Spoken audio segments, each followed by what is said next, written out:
गणपति ओम जय गणपति ओम गणपति ओम जय गणपति ओम गणपति ओम जय गणपति ओम गणपति ओम जय गणपति ओम गजमुख वरदा गणपति ओम गजमुख वरदा गणपति ओम गजमुख वरदा गणपति ओम गजमुख वरदा गणपति ओम गणपति ओम जय गणपति ओम गणपति ओम जय गणपति ओम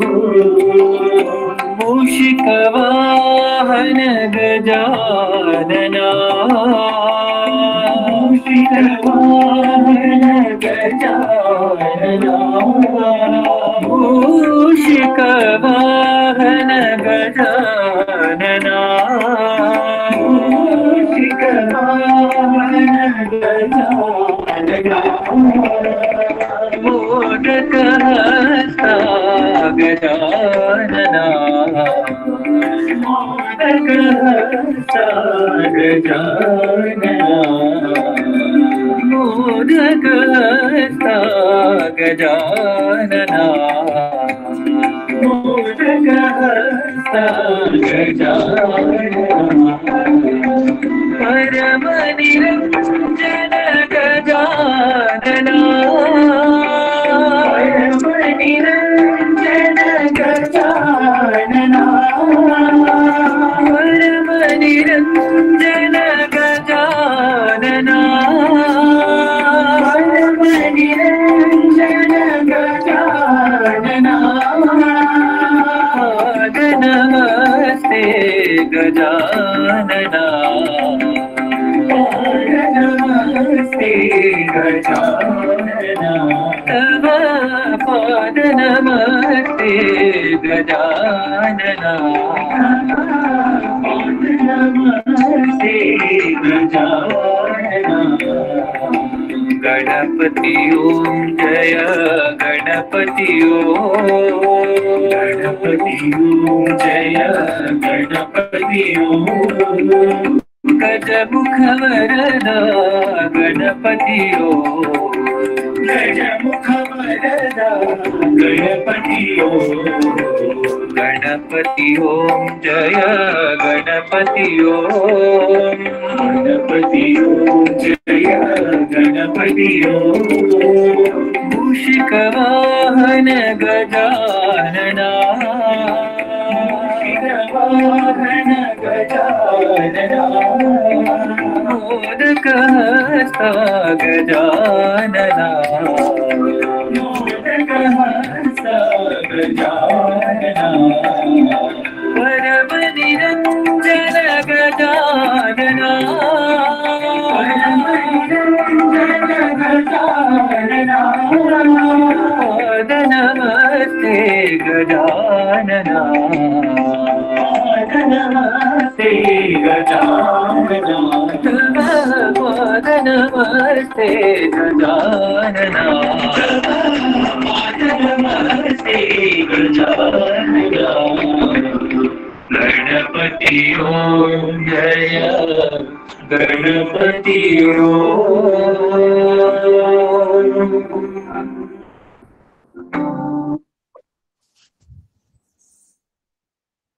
ओम श्री साई राम। आप सबको मेरा प्रेम भरा साई राम। हम सत्यम शिवम सुंदरम के ज्योतिर्लिंग का प्राकट्य नामक अध्याय पढ़ रहे हैं। आज हम उसे आगे पढ़ना शुरू करेंगे।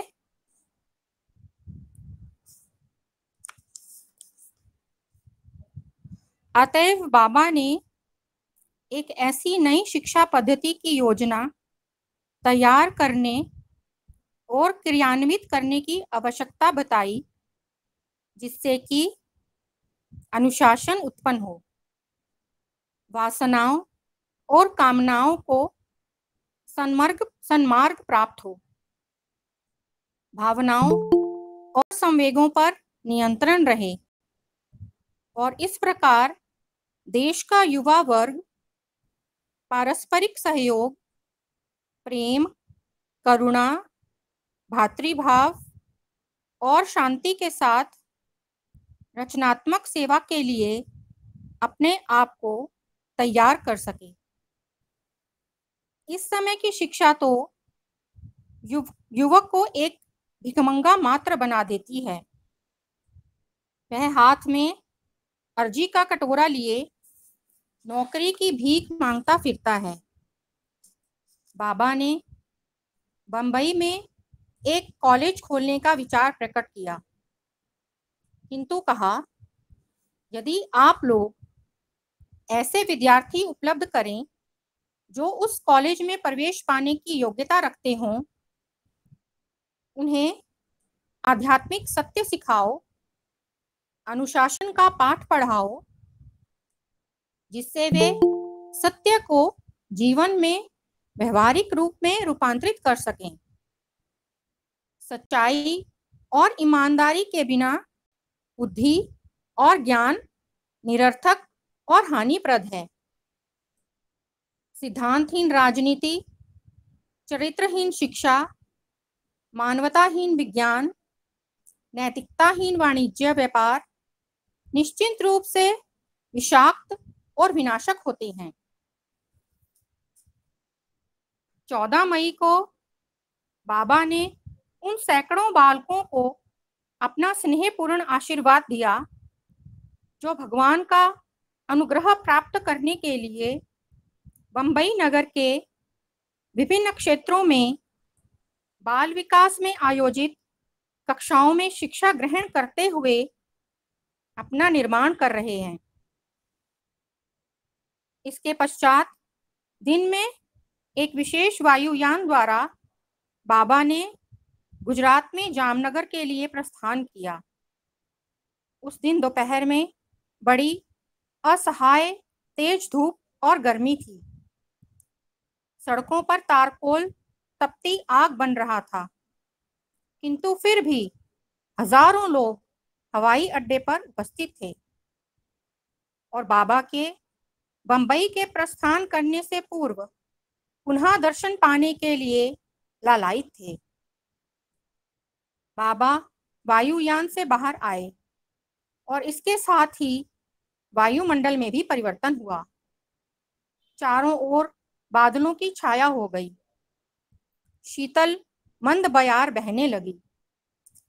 इस संतोष प्रदायक चमत्कार को देखकर सबके हृदय आह्लादित हो उठे। भगवान की इस कृपा पर सबके सिर से पैर तक एक आनंद की लहर दौड़ गई और सबसे अधिक प्रसन्न थी राजमाता नवानगर। अमर विलास में बाबा की पुलिस बैंड के साथ होम गार्ड ने सम्मान गारद प्रस्तुत की। सायंकाल 10,000 से अधिक लोगों ने चिर प्रतीक्षित बाबा का भाषण और फिर भजन सुनने का सौभाग्य प्राप्त किया। अपने भाषण के पश्चात बाबा सामूहिक रूप से भगवान से नाम स्मरण और यशोगान से प्राप्त होने वाले लाभ और प्रभाव में लोगों की आस्था और विश्वास उत्पन्न करने के लिए अपनी सुमधुर वाणी में भजन गाते हैं और उपस्थित लोग उन्हें दोहराकर जो आनंद प्राप्त करते हैं वह उनके जीवन में चिरस्मरणीय बन जाता है। बाबा ने कहा कि इस प्रकार सामूहिक रूप से प्रभु के नाम स्मरण और यशोगान से संपूर्ण वातावरण पवित्र होता है और अंतर और बाहर प्रेम से भर जाता है। बाबा अगले दिन 15 तारीख को अपने दल के लोगों तथा राजमाता के साथ वहां से 150 मील दूर द्वारिका पधारे। उस संपूर्ण मार्ग में नगरों के व्यस्त चौराहों, उपनगरीय क्षेत्रों की शांत सड़कों, वनस्पति विहीन शुष्क मैदानों आदि सभी जगहों पर लोग अपने परिवार और मित्रों सहित भारी संख्या में अपने इष्ट देव के दर्शन करने के लिए एकत्रित थे। उन्होंने बाबा के दर्शन कर उन्हें अपने हृदय मंदिर में स्थापित किया तथा उनके चित्र ले जाकर अपने घरों के देवालयों में स्थापित किए। हम लोग भक्तिपूर्ण वातावरण में जब इस प्रकार आगे बढ़ रहे थे तो हमारी आंखों के सामने भागवत के पृष्ठ साकार हो रहे थे। हमने अनुभव किया कि श्री कृष्ण अपनी प्राचीन द्वारिका को लौट रहे हैं।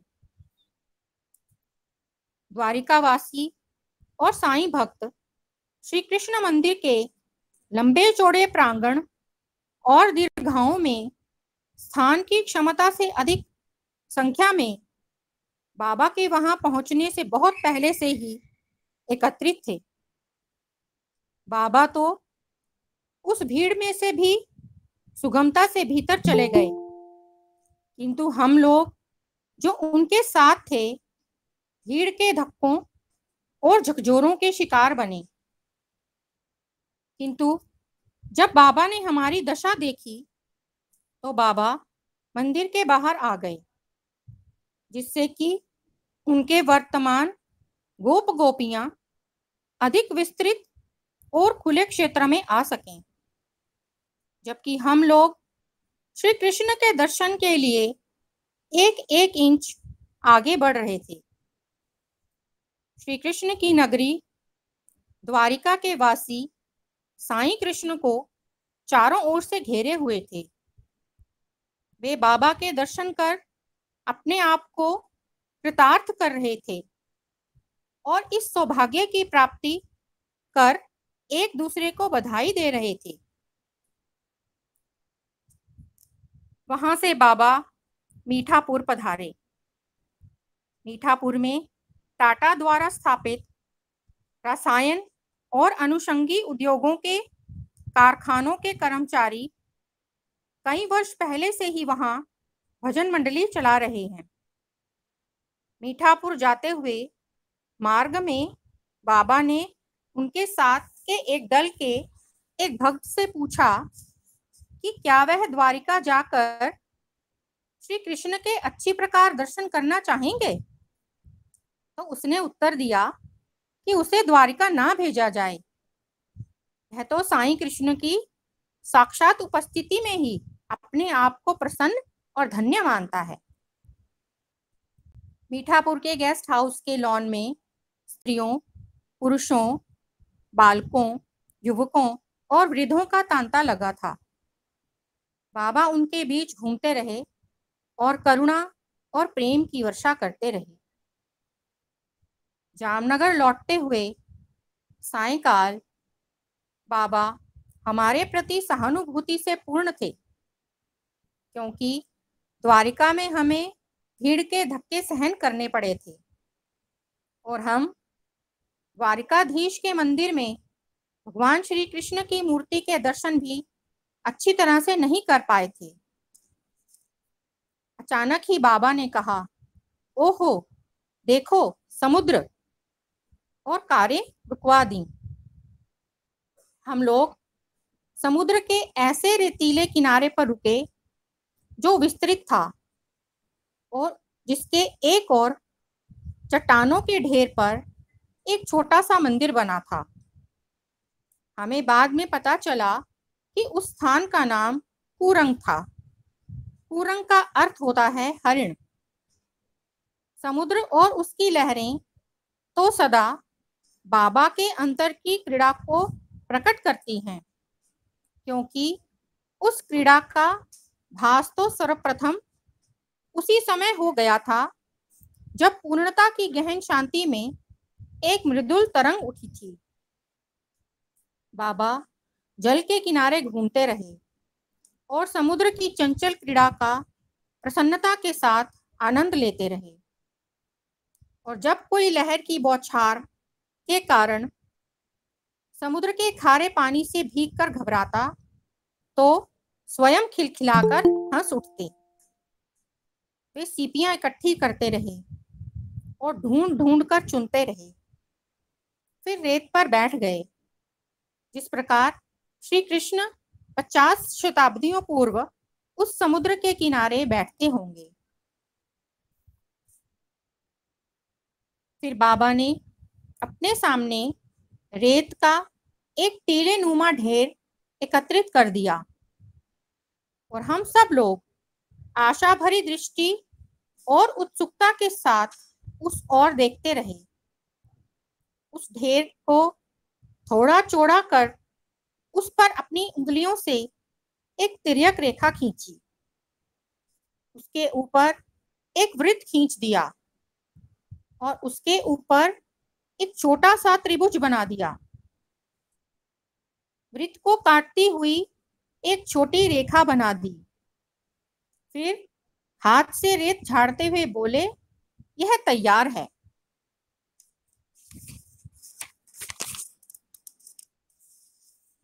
हम नहीं समझे कि वास्तव में क्या तैयार था। यद्यपि बाद में अनुमान यही लगाया कि रेखा त्रिगंगी शरीर, वृत्त सिर, त्रिकोण सिर पर मोर पंख का मुकुट और वृत्त में रेखा बांसुरी थी।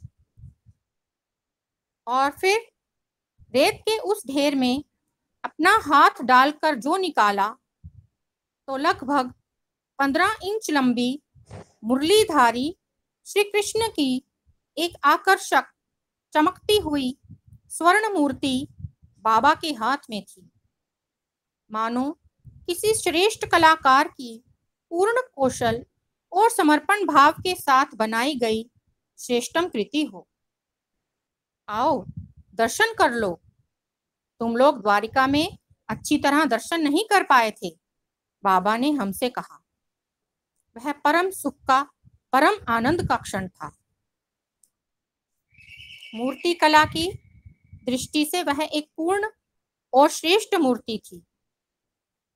मूर्ति के रूप में स्वर्ण अक्षरों से वही जादू भरी मोहक मुस्कान प्रस्फुटित हो रही थी।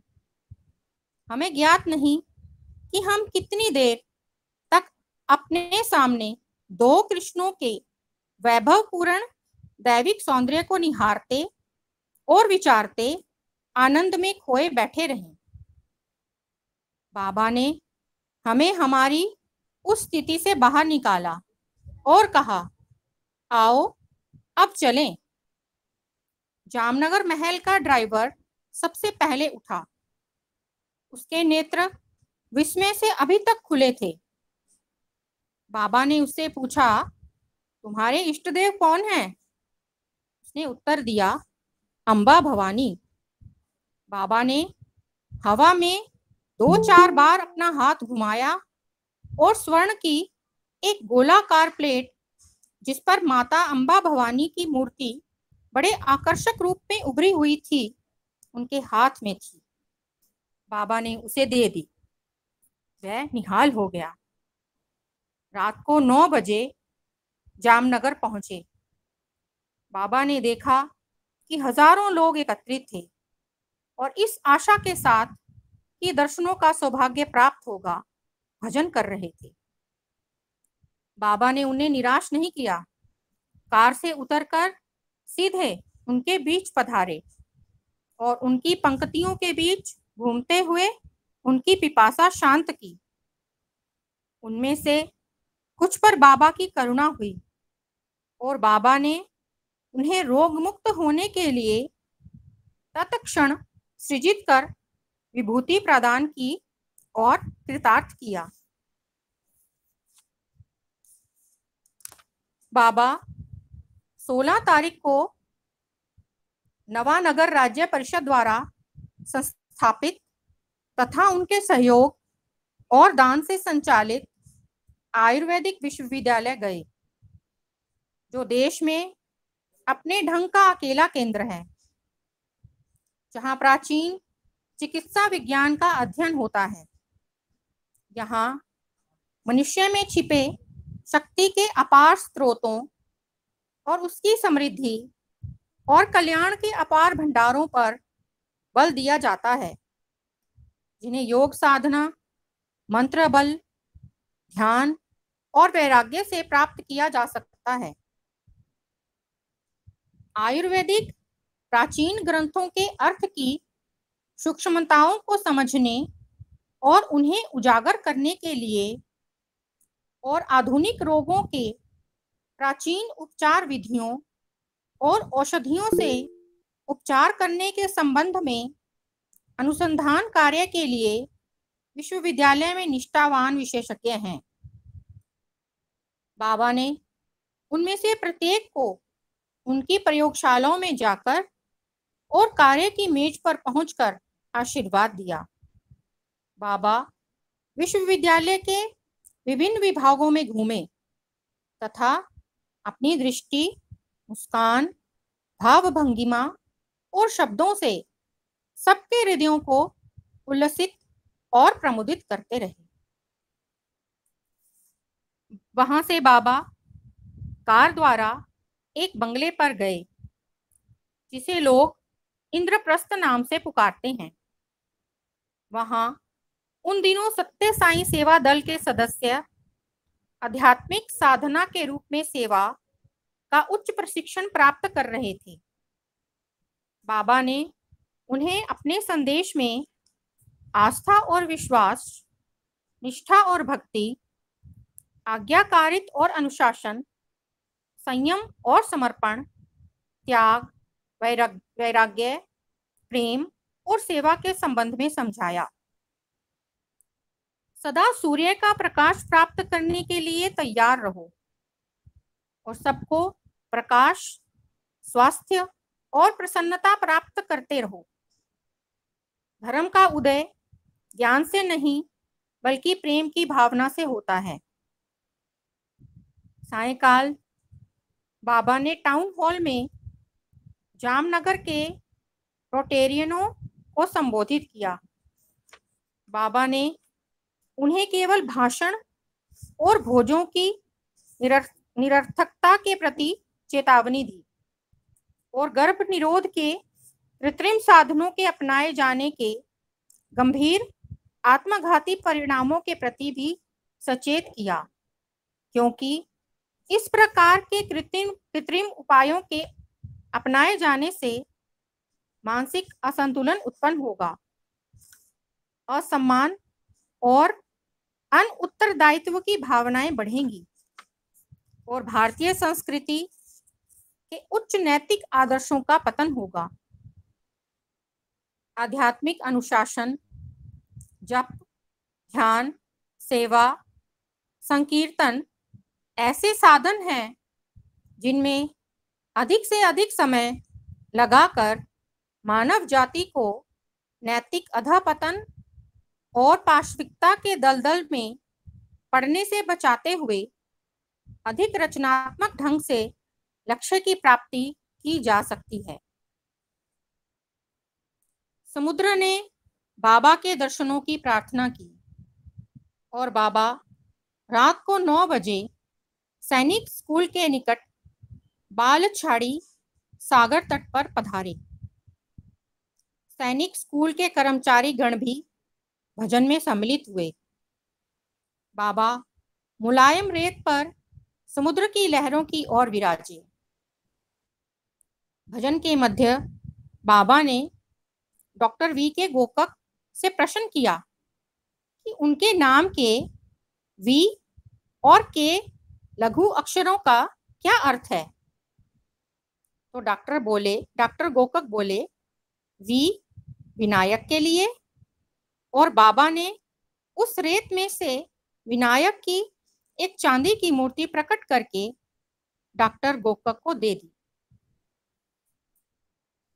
बाबा ने विनायक की जन्म की कथा सुनाई और विनायक का अर्थ समझाया। सबका अग्रणी महान नेता, वह एकमेव जिसका कोई नेता ना हो, जो किसी का भी अनुगामी ना हो। फिर बाबा ने आसपास बैठे लोगों से पूछा, अच्छा, तुम में से किसी को कोई वस्तु चाहिए तो मुझसे मांगो।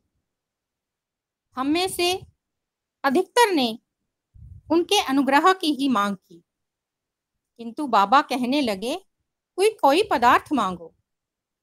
हम लोगों के दिमाग यह सोचते ही रहे कि क्या मांगे, कि बाबा ने विनायक का एक चित्र प्रकट किया, हस्तकौशल का एक उत्कृष्ट विस्मय, जिसकी प्रत्येक छोटी से छोटी और बड़ी से बड़ी रेखा ओम थी।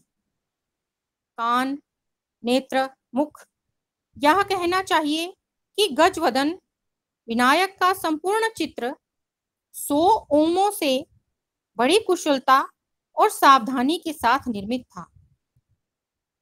एक व्यक्ति ने एक अंगूठी की मांग की और बाबा ने उसे एक स्वर्ण अंगूठी दी, जिसमें इनेमल पर बाबा का चित्र जड़ा था।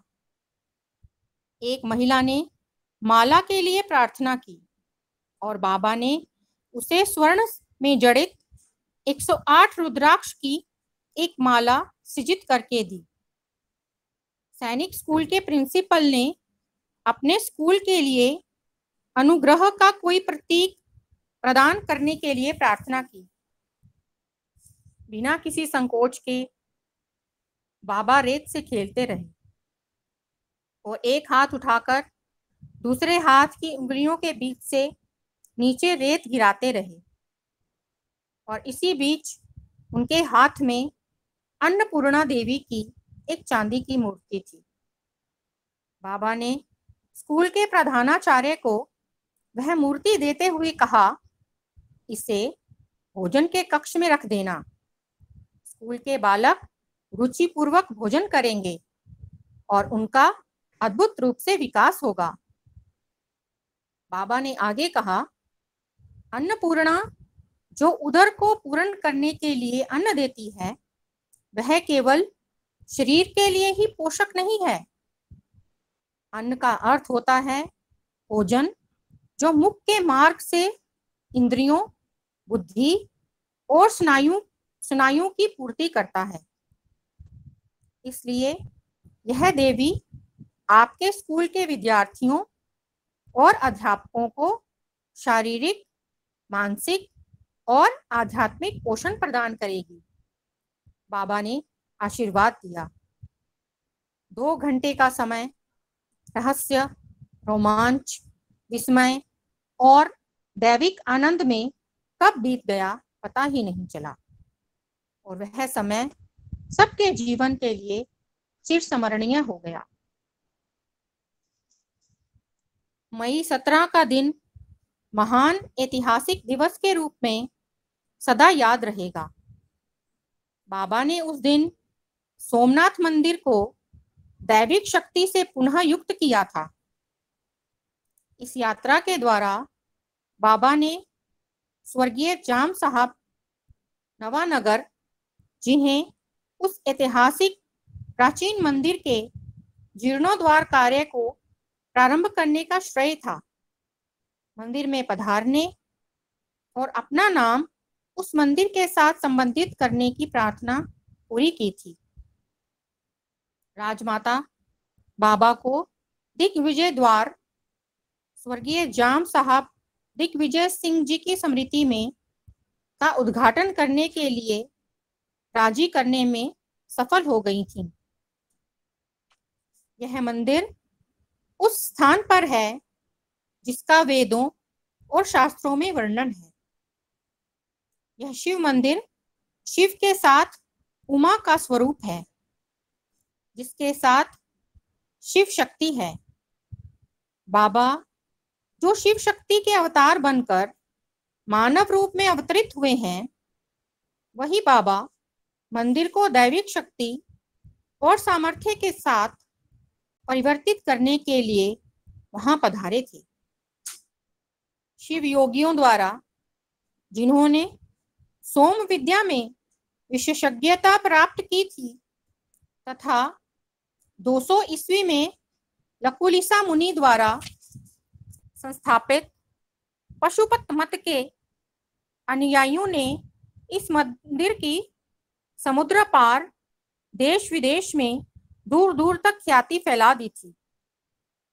उन्होंने रत्नागिरी, पूर्व गोदावरी, पूर्णिया, जोधपुर, मैसूर, दक्षिण कर्नाटक जिलों में सोमेश्वर के मंदिर स्थापित किए थे।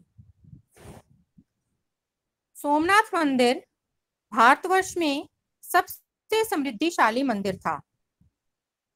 जब पंजाब और सिंध में मुसलमानों का शासन था तो विदेशी लुटेरे इसकी ओर ललायित हुए।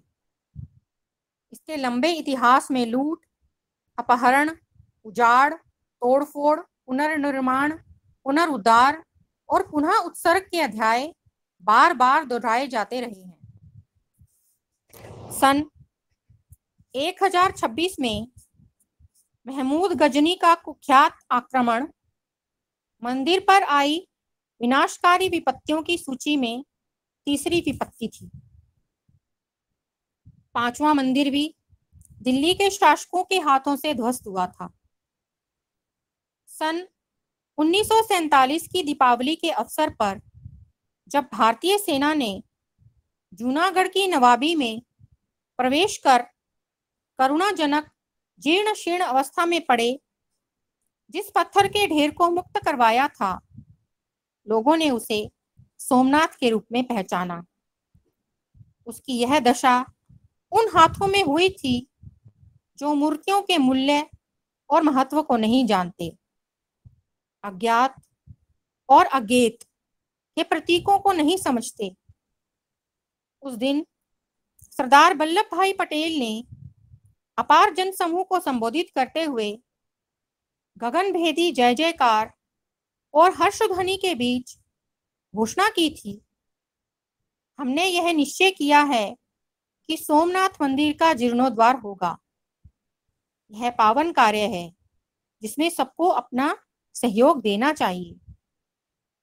नया मंदिर प्राचीन नाम के आधार पर ही वर्तमान नाम महामेरु प्रसाद का अभिकल्पन बिल्कुल उसी आधार और उसी रूप में तैयार किया गया जैसे कि प्राचीन मंदिर थे।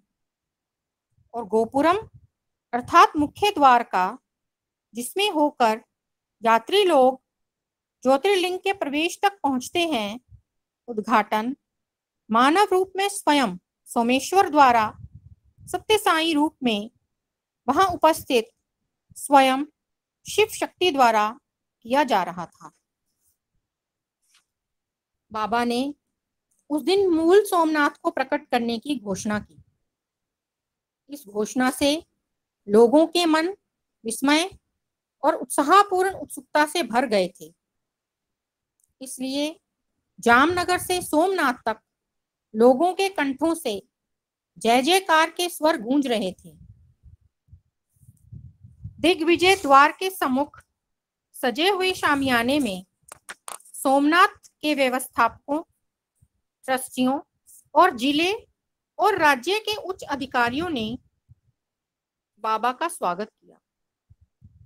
मंदिर वाद्य संगीत ध्वनि के बीच सीढ़ियों पर बिछे लाल पांवटों पर चलते हुए बाबा द्वार पर पहुंचे और बहुत कलात्मक ढंग से सजे चांदी से मढ़े हुए द्वार को चांदी की कुंजी से खोलकर उसका उद्घाटन किया और फिर दोनों ओर कदली के नव वृक्षों और बंधन बारों से सज्जित मार्ग से सोमेश्वर के मुख्य मंदिर में पधारे, जो लाखों करोड़ों के श्रद्धा और विश्वास का केंद्र बिंदु है।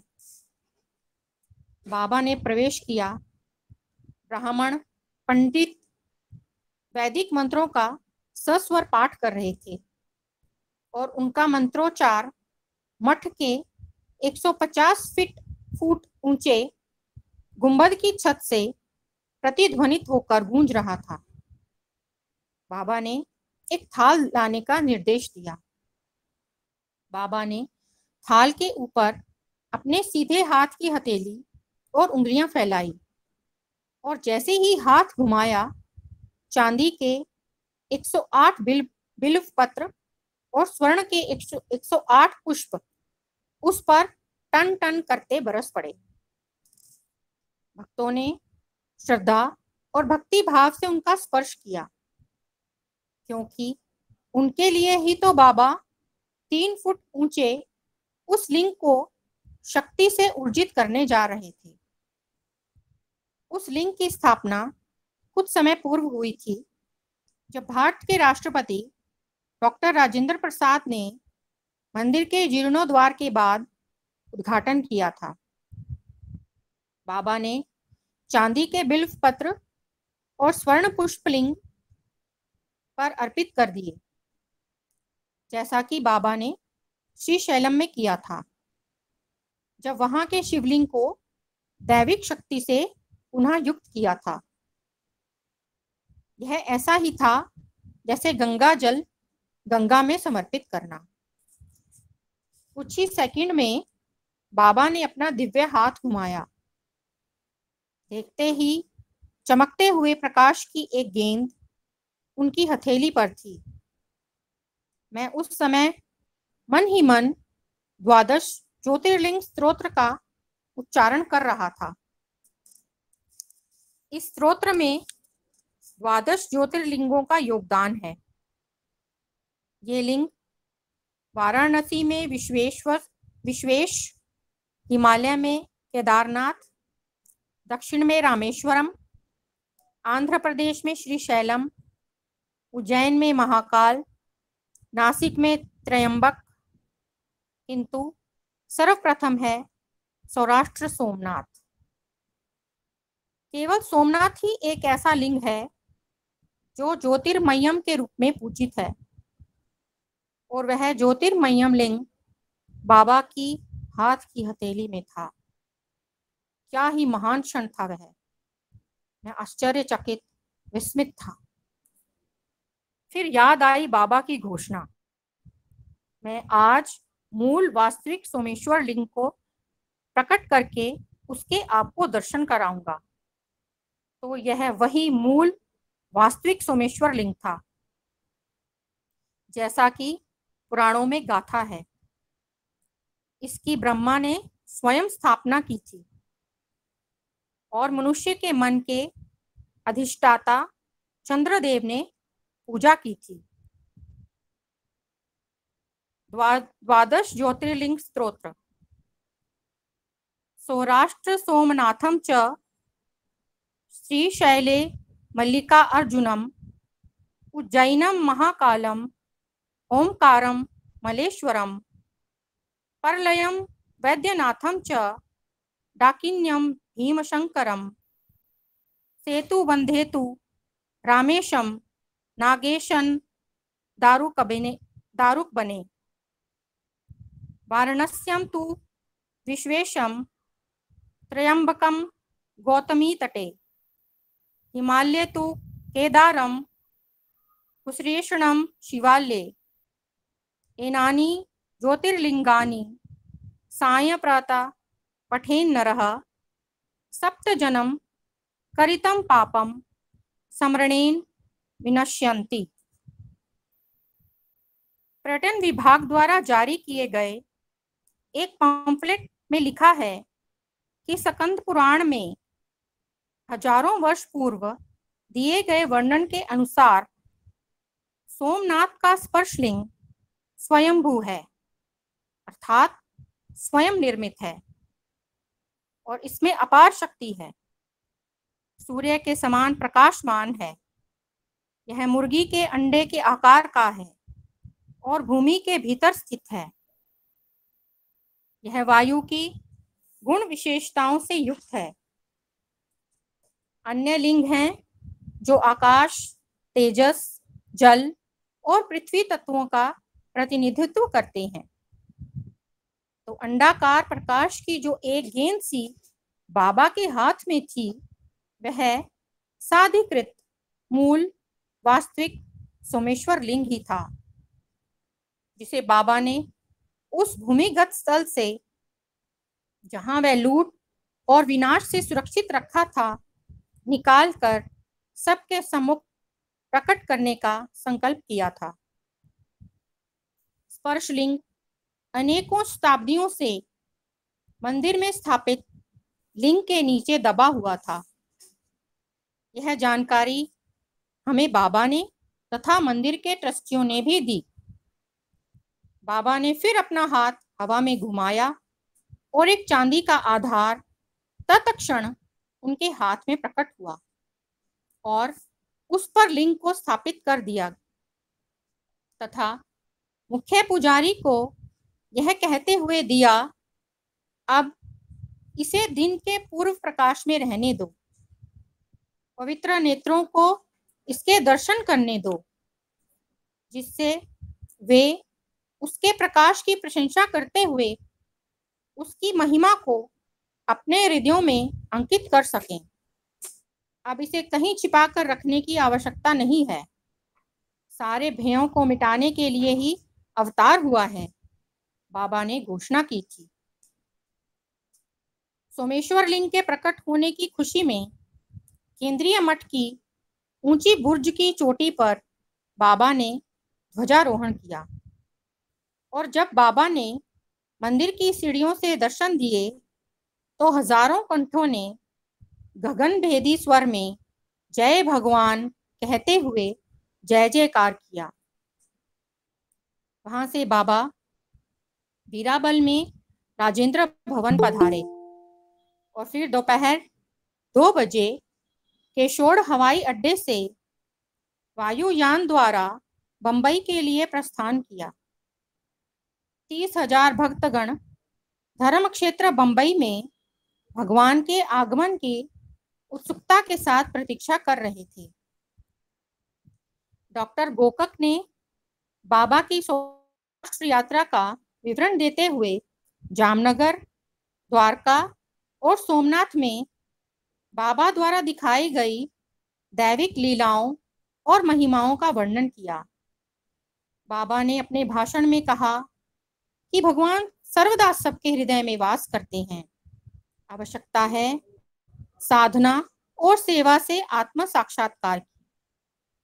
आप ईश्वर को खोजने का प्रयत्न करते हैं और इसके लिए संसार की प्रत्येक वस्तु की, अणु परमाणु की परीक्षा और जांच करते हैं, किंतु यदि आपके देखने के लिए नेत्र हैं, अंतःचक्षु हैं, तो आप उन्हें विश्व रूप में भी देख सकते हैं, क्योंकि यह संपूर्ण विश्व उस विराट पुरुष का शरीर ही तो है।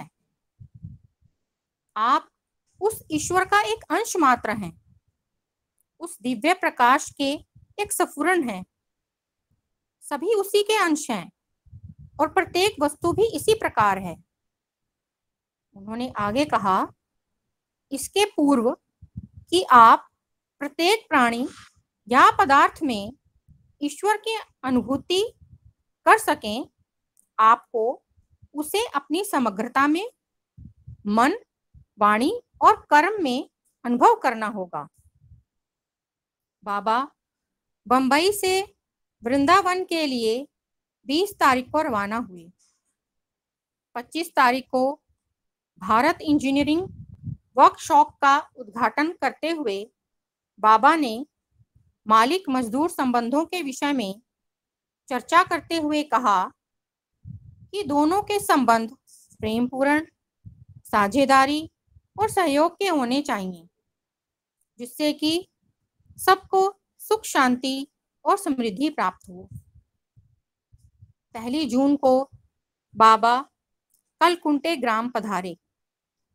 यह गांव वृक्षों के वन की एक लंबी चौड़ी पट्टी के पीछे छिपा हुआ है और वहां तक पहुंचने के लिए 12 मील लंबी ग्रामीण कच्ची ऊबड़ खाबड़ सड़क पर स्थित प्रत्येक झोपड़ी के सामने एक पंडाल बनाया गया था, जहां बाल, वृद्ध, स्त्री, पुरुष हाथों में पुष्प लिए बाबा के स्वागत के लिए खड़े हुए थे।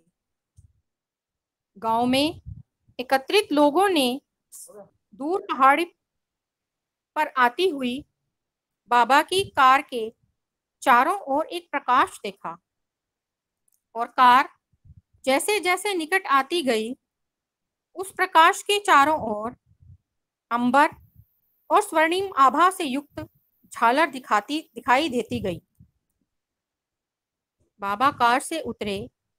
उनके आगे आगे पंडित गण वैदिक मंत्रोच्चार करते हुए चल रहे थे और उनके पीछे मंदिर के वाद्य वादक तुरही, मृदंग और झांझ मंजीरे बजाते हुए चल रहे थे तथा ग्रामवासी सामूहिक रूप में भगवान का यशोगान करते हुए गीत गाते हुए चल रहे थे।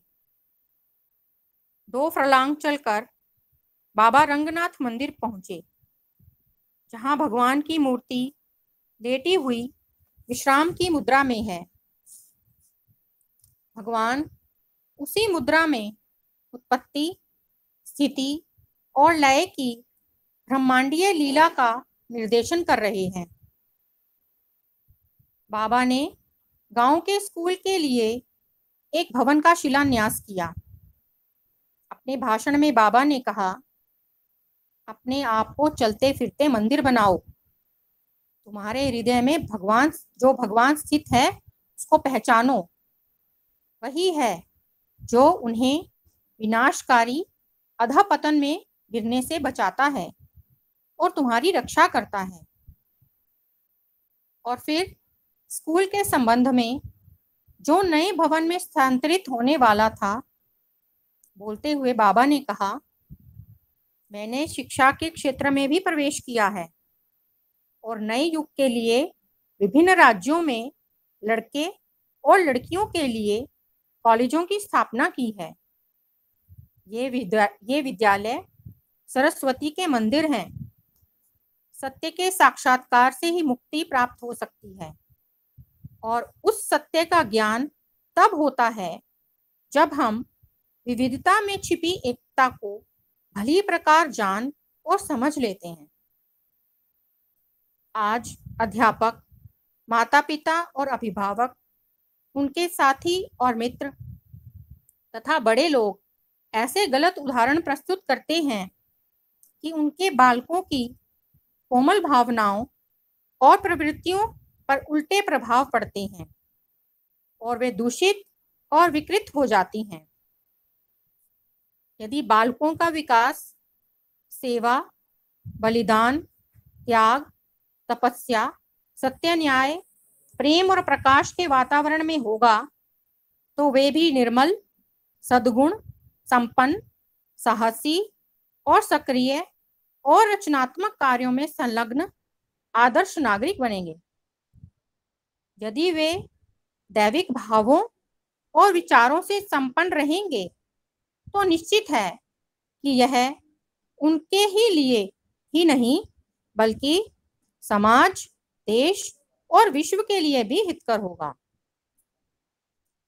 उसी दिन भारतीय विद्या भवन बेंगलोर केंद्र ने बाबा को अपने यहाँ आमंत्रित करके उनका अभिनंदन किया तथा उनके प्रति कृतज्ञता के साथ श्रद्धा और सम्मान समर्पित किया। सबकी ओर से प्रसिद्ध गांधीवादी, देशभक्त, दार्शनिक, औपनिषदिकोत्तर आध्यात्मिक साहित्य के अध्येता और व्याख्याता श्री R.R. दिवाकर ने बाबा का स्वागत किया। श्री दिवाकर ने कहा कि बाबा आज के विश्व की महानतम और प्रबलतम प्रभावकारी नैतिक शक्ति हैं। बाबा ने कहा, भारतीय विद्या भवन और उससे संबंधित संस्थाओं का यह उत्तरदायित्व है कि वे भारतीय विद्या अर्थात आत्मविद्या की मान्यता और मर्यादा को बनाए रखें और व्यवहार और उदाहरण द्वारा इनकी उपयोगिता प्रदर्शित करें। योग तथा आत्म साक्षात्कार के अन्य मार्गों संबंधी मिथ्या समृद्धि के बीच में भूखा मर रहा है। विद्या भवन में कार्य करने वालों को चाहिए कि वे अपने आप को भारतीय विद्या की उदारता की पूर्ण साक्षात मूर्ति बना लें। अर्थात उनमें सभी धर्मों और विश्वासों के प्रति सहिष्णुता हो। विषम परिस्थितियों में भी धैर्य न खोएं। अपनों से बड़ों के प्रति पूर्ण सम्मान भावना हो। समस्त प्राचीन, पावन और ऐतिहासिक ग्रंथों, स्थलों, व्यक्तियों आदि के प्रति आदर सम्मान हो। प्रदर्शन और प्रकट करने की तीव्र उत्तेजना होने पर भी विनम्र बने रहने की क्षमता हो। बाबा 5 जून को प्रशांति निलयम पहुंचे। साई राम दीदी। साई राम, साई राम। हाँ जी, आप कर बड़ा दो इसका नाम। हाँ हाँ, साई राम। साई राम। बस आज की तीसरे दिन की साधना के बारे में हम विचार करेंगे और सुनेंगे भी। अभी मैंने बहुत कोई टेक्निकल रीजन से मैं आज ज्वाइन ही नहीं कर पा रही थी, बहुत लेट ज्वाइन किया और सारा जितना भी पाठ सुना, बहुत कुछ कहने को है, लेकिन स्वामी ने बहुत शॉर्ट में जो हमें एक अमूल्य संदेश दिया है, जिसे हम बार बार पढ़ते भी हैं, सुनते भी हैं, लेकिन कितना अपने जीवन में धारण करते हैं ये हर व्यक्ति के ऊपर डिपेंड करता है, जबकि इसको अक्षरशः धारण करना चाहिए। यहाँ से कि स्वामी ने, बाबा ने गांव के स्कूल के लिए एक भवन का शिलान्यास किया और अपने भाषण में बाबा ने कहा, अपने आप को चलते फिरते मंदिर बनाओ। तुम्हारे हृदय में जो भगवान स्थित है उसको पहचानो। वही है जो उन्हें विनाशकारी अधःपतन में गिरने से बचाता है और तुम्हारी रक्षा करता है। बस इससे बड़ा और कोई संदेश नहीं है। उसी को पहचानना है कि जो हृदय में सदैव जागता है, चेतना स्वरूप है और हमें अपनी पहचान देने के लिए हमेशा वो चेतन रूप में हमारे साथ है, लेकिन हम उसको पहचानते नहीं। बस यही सबसे बड़ी साधना है जिसको हमने करते हुए उसी के स्वरूप तक पहुंचना है। अब मैं अपनी बहन जनक जी से प्रार्थना करती हूँ कि वो आज तीसरे दिन की साधना के विषय में पढ़ें। साई राम। साई राम। साई राम। हाँ जी। हाँ, ओम श्री साई राम। हाँ जी। भगवान बाबा के पावन चरणों में मेरा कोटिशय प्रणाम और आप सबके हृदय स्थित भगवान को मेरी प्रेम भरी साई राम। आज हमारा साधना आराधना महोत्सव का तीसरा दिवस है। 27 मार्च। मन को मोड़ो, पुनर्अनुबंधित करो, पुनर्स्मरण कराओ। आह्वान, जागृति, सहभागिता, विकास। हमारे शेष जीवन के लिए यही वह क्षण है, यही वह प्रथम दिन है जब हम प्रार्थना प्रारंभ कर सकते हैं। क्या हमें उस स्पष्ट और उच्च आदर्श की ओर अपने मन को लगाने का निर्णय नहीं लेना चाहिए? हमारे स्व को उच्चतर बनाने के लिए हम क्या करें? उत्तर है, आज ही हम अपने मन को मोड़ दें, अध्यात्म में प्रयोजित करें और उसे याद दिलाएं कि उसका उद्देश्य क्या है।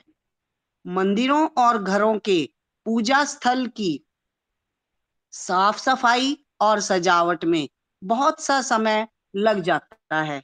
क्या हमारा शरीर भगवान का मंदिर नहीं है? अपने मन के मंदिर की सजावट के बारे में क्या सोचते हो? मन मंदिर की वह वेदी जो हमारी भावनाओं को उच्च स्तर पर उठाकर हमारे विचारों को प्रौढ़ बनाती है, उसके बारे में क्या सोचते हो? अखिल ब्रह्मांड नायक ने हमें उनके अवतार के प्रत्यक्षदर्शी के रूप में पैदा होने का अनुपम उपहार प्रदान किया है। उनकी अवतार कथा का एक छोटा सा अंश बनने का अवसर प्रदान किया है। ऐसे में हमारे जीवन का क्या महत्व है? तनिक विचार अवश्य करें।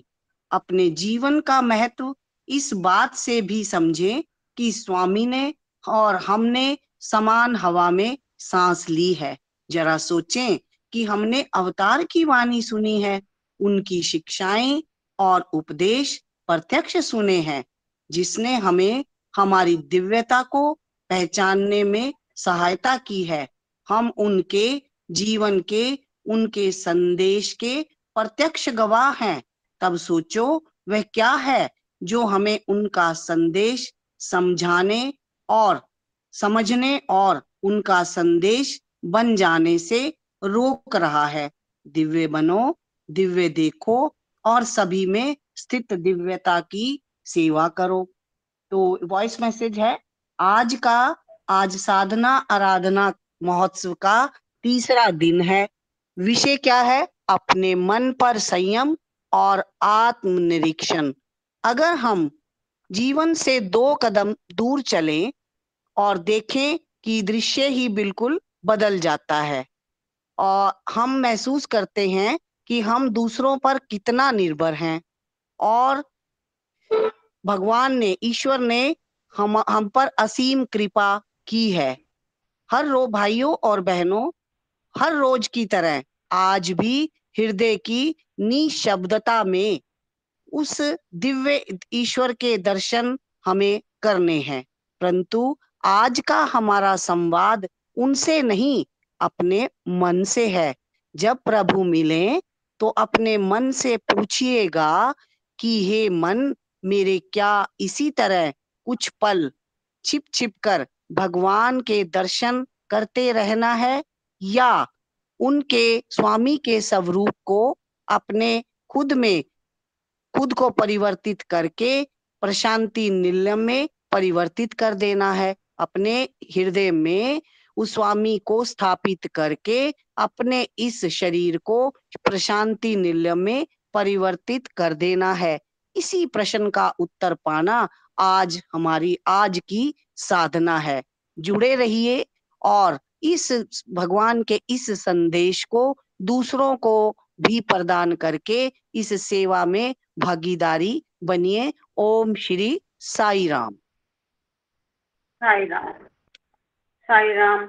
आज की साधना क्या है? अभी हमने भगवान की दिव्य वाणी के रूप में सुना। पहले दिन की साधना थी मौन। मौन कैसा मौन? अंदर का मौन। जब अंदर से शांत हो जाए, चुप हो जाए, संकल्प विकल्प बंद हो जाए, विकार विचार बंद हो जाए, ऐसी स्थिति पर पहुंचना अपने आप की सफाई करने से अभिप्राय। दूसरे दिन का हमारी साधना थी कि इच्छाओं की इच्छा ही ना हो, इच्छा रहित हो जाना। क्योंकि तरह तरह से इच्छाएं उत्पन्न होती हैं, फिर उनके संस्कार बनते हैं, फिर उन इच्छाओं के पीछे भागते हैं, मन और परेशानी में जाता है। बस यहाँ से ही एक नया संसार बनना शुरू हो जाता है, जो संसार हमें विचलित करता रहता है, जो वास्तविक संसार नहीं है। इसलिए दूसरे दिन का संदेश था इच्छाओं की इच्छा ही न होना, मौन हो और इच्छा रहित मन होना। और आज का संदेश अपना मन शांत होना, सर्वथा शांत होना। जब इच्छा ही नहीं, मन के पास कुछ है ही नहीं, तो मन शांति है। और उस शांति में, उस मौन में, उस मन की नीरवता में भगवान की सुंदर वाणी को सुनना, भगवान के पदचापों को सुनना आ रहे हैं, वो हमारे हृदय सिंहासन में विराजमान होंगे। यही आज तीसरे दिन की साधना है। और आज हमें अपना ये जो सत्यम शिवम सुंदरम का पाठ करते हुए भी जो हमें आज संदेश मिला है, मूक संदेश, वो भी यही है कि तुम्हारे हृदय में जो भगवान स्थित है उसको पहचानो। यही आज की साधना है। साधनाएं तो बहुत गंभीर हैं, लेकिन अगर हम इस स्थिति तक पहुंचना बहुत सरल तो नहीं होता। ये वास्तव में ही योगियों की साधना है, लेकिन भगवान की कृपा जिसके साथ है उसके लिए कुछ भी असंभव नहीं है। तो भगवान की कृपा के लिए भगवान से प्रार्थना करते हुए हम अवश्य अपने उद्देश्य की ओर जरूर पहुंचेंगे और निरंतर इस बीच में अपने मन को शांत करने के लिए निरंतर कोई जप इत्यादि करते रहिए और मन निशब्द होने की स्थिति में आ जाएगा। जब वो निशब्द होने की स्थिति में आ जाएगा तो उस मन की नीरवता में अपने भगवान के श्री चरणों के पद चापों को सुनना प्रारंभ करें और यही हमारी साधना की परिणति होगी। ओम साई राम। समस्त लोकाः सुखिनो भवन्तु, समस्त लोकाः सुखिनो भवन्तु, समस्त लोकाः सुखिनो भवन्तु। ओम